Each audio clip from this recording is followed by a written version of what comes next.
is a personal friend of mine who's been on this journey with me, you know, personal friend and member of CA, who's been on this journey with me for eons, you know. And Jackie, I really, you know, I've seen you since you came in, and we've been through all kinds of stuff, ups and downs together. We do all kinds of fellowship together. And I'm really grateful to call you my friend and fellow. And this is Jackie L. from, so your home group, your Fourth Dimension, from Fourth Dimension. So thank you very much, and go for it. Thanks. Sorry, thank you, Omar. Addict Alcoholic, my name's Jackie. I've been in the program now, actively working my program for just over 4 years. I've been around the rooms a little bit longer than that. Thanks for inviting me to the meeting. I mean, I've been trying to come to this meeting for a while, and it just doesn't work in my schedule. So I guess asking me to speak is an easy way to get me here, right? So just to quickly go over, like, you know, what happened, so that people can understand that I was that hopeless addict, right? That needed these rooms. I needed these meetings, because I didn't know how to live.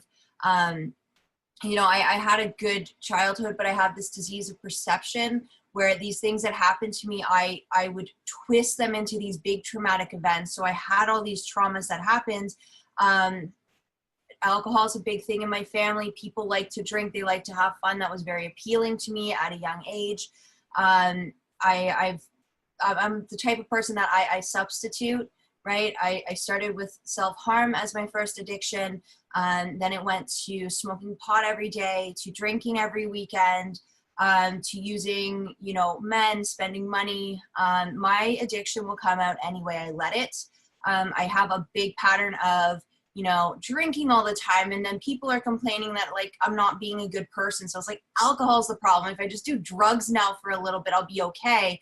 And I would be for a while. And then, you know, the drugs would be starting to take a toll on me. So it's like, okay, well, maybe if I just stop doing this drug, and go back maybe to alcohol. And it was always about switching it up. And I did that for a good many of years. And I had a lot of fun along the way, right? Like, I didn't become an addict because like none of it was fun. Like, there was a lot of fun. But then it started taking over my life, right? Like my decision-making, my staying in relationships that were just toxic and bad. And I'm hurting people that I love, and I can't stop, right? Like, I want to stop for these people that I love. I want to stop because I don't want to be depressed anymore.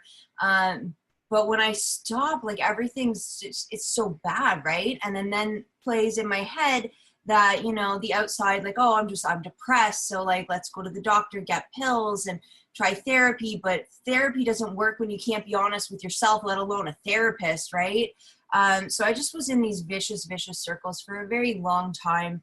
I had a point where I was ready to quit drugs, like, really, like, I'm gonna quit. And then I was in an accident, and that got me right back into it. I didn't like the prescriptions the doctors gave me. I've always been the type to self-medicate because I know better. I, of course, know better than a medical professional, right? And it got me right back into the drugs, going from relationship to relationship to relationship. My last real relationship in active addiction was with my drug dealer. So when I went to treatment and I came out and I'm trying to do these rooms and I'm doing all this, I'm still living with this drug dealing boyfriend. Like, that just, it doesn't make sense in that insanity that I could somehow make it work and be this new me in that old life. And it doesn't work, right? So I went to treatment. It was great. I treated treatment as, you know, I had to study everything, right? I went to every class. I did the big book stuff. I went to meetings all the time. It was great. It taught me every single tool that I utilize today.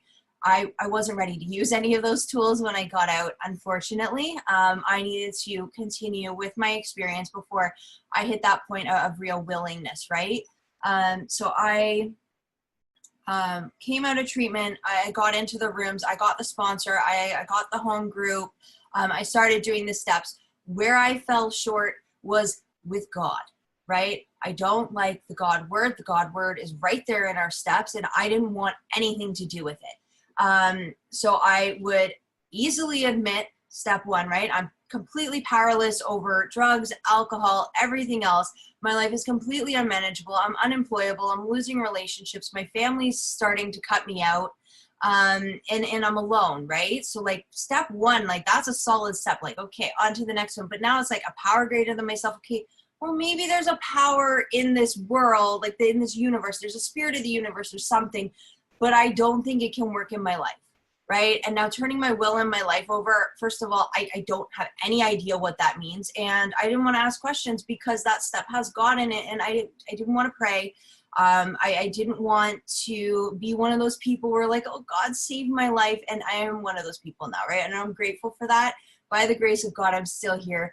If anyone has a problem with the God word, it's, you know, your higher power, spirit of the universe, whatever you need to use to be able to continue through the steps, right? And because I didn't do step 2 and 3, going on to step 4 was torturous, right? I spent a good 7 months or something like that writing out my 4th step, relapsing the whole time, still trying to go to meetings. I went to our convention and got sucked into doing service at like 8 in the morning, which was really good because it stopped me from going out and using the night before. Because I'm like, I have to show up, I have to do this. But this fellowship, it saved my life. Even when I was suffering, there's so many people that are in the room still today that they were there for me. They were there for me when I came back. They were there for me to talk in the middle of the night when I'm talking in circles because I've probably been drinking and drugging all day. But they took time to talk to me and continuously share their experience with me, right? I finally finished my 4th step. Now I need to do my 5th. I don't want to do my 5th. I've never wanted to do my 5th. I've gone through the steps a few times since that first time, and I always get stuck on the 5th. I don't like doing it.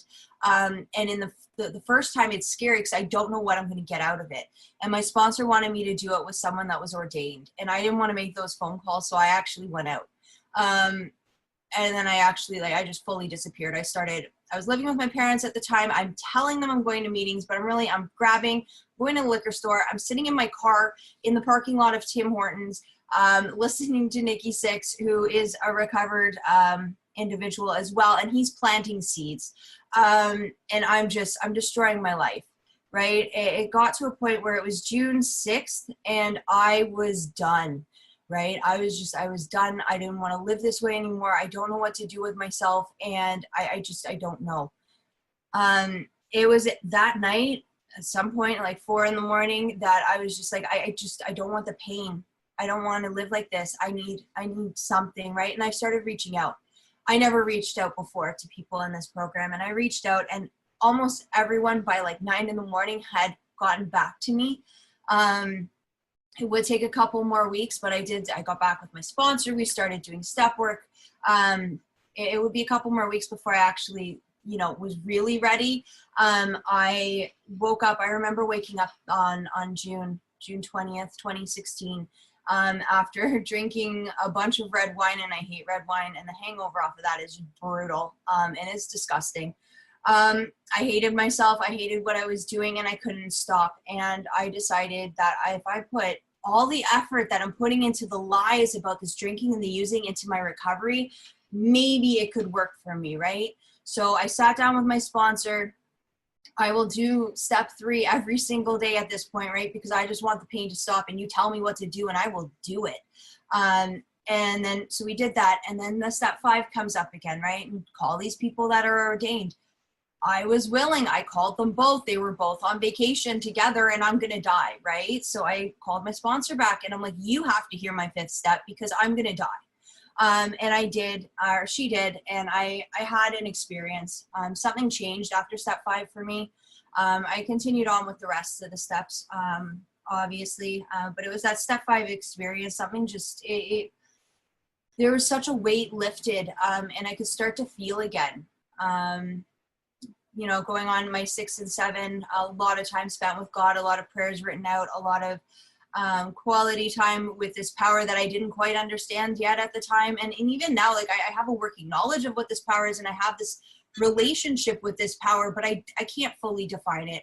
but it's something special and unique to me. And that's what I love about this program, is that it's my understanding, right?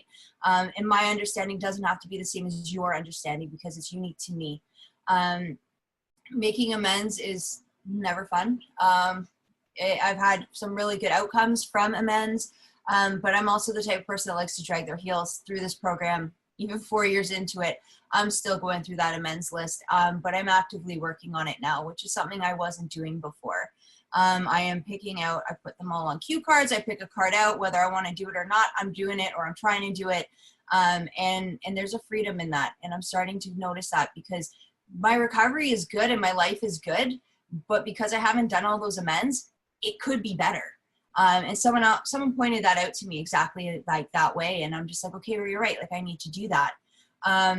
So my day-to-day life, right? Step 10 and 11 is my daily maintenance steps. And I need to do those in order to stay, happy, joyous, and free, and to have a good life. And yesterday was a hard day.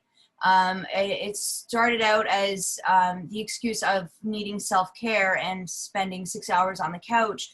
And it wasn't until my sister called me and I snapped on her for no reason, no valid reason at all, that I realized that I was in a rut yesterday. It was a bad day and I was avoiding life. So I have this program, right? I have this program to fall back on. I have people in the fellowship to reach out to. So I reached out to people. I spent some time with God.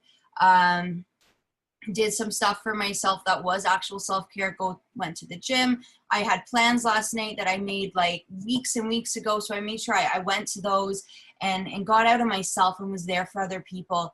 Because not all my days are good and they're never gonna all be good, right? But overall, my life, I am happy today. And I never thought I'd be able to tell you guys that, honestly believing that I am happy and my life is good.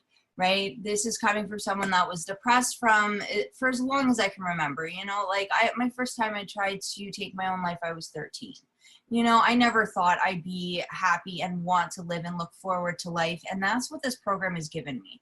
It's giving me the opportunity to love myself, to love life, to feel my emotions. And it's not always easy. Yesterday was not an easy day to feel through my emotions, but I did. Right? And God was there with me to help me through that. In the last 4 years, I've had some pretty crazy experiences, good ones, bad ones. I've had some pretty amazing ones. I've met some amazing people in this fellowship along the way.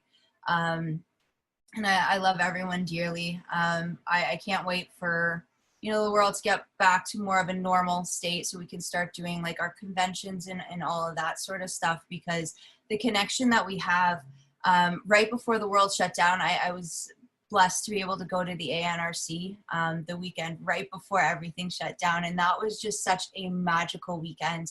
And I needed that connection to this fellowship, and to have such a positive weekend right before everything got so dark. It got me charged and connected, right? This COVID stuff, it's hard, guys.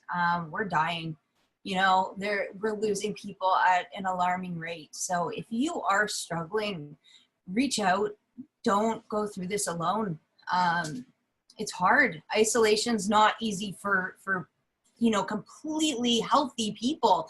But addicts of my type, like me, I can't do this alone. I can't isolate because that voice starts coming in, and it starts coming in loud. And I need you guys, right? So if you're struggling, reach out. We're all here for each other. We're in this together. Yeah, I am so blessed in my life today, and I'm so grateful that we have these Zoom options so that we can have a meeting like this where we have people from everywhere joining to be together and come together. That's just, it's beautiful. It's a special experience. It's one of the good things that came out of all this quarantine and everything, right, is we've got to see how the fellowship has come together, and how quickly we all came together, right? Things shut down, and within a day, everything was all of a sudden online, and we're still connected. Yeah, I think that's all I have for you guys today. So thank you again for asking me to speak. Thank you, Jackie. Thank you. That was